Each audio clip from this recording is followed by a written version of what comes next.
Welcome to our exploration of geometric sequences and series. We'll start by introducing the concept of a geometric sequence and how it relates to the sum of an infinite series. Let's start by looking at a vertical line representing the number 1. We will then rotate this line to create a horizontal line, which will serve as the first term of our geometric sequence. Observe how each subsequent line is a fraction of the previous one, based on our chosen ratio r.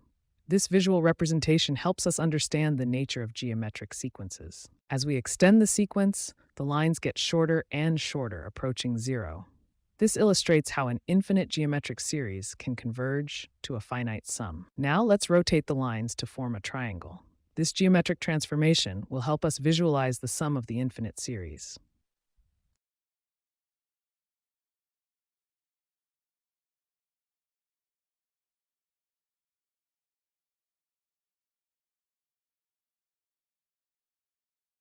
Here we see the algebraic representation of our geometric series.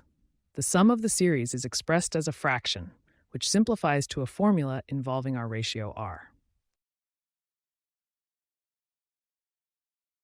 In conclusion, we've seen how a geometric sequence can be visualized and summed up using simple geometric transformations. The infinite series converges to a finite value, which we've derived algebraically.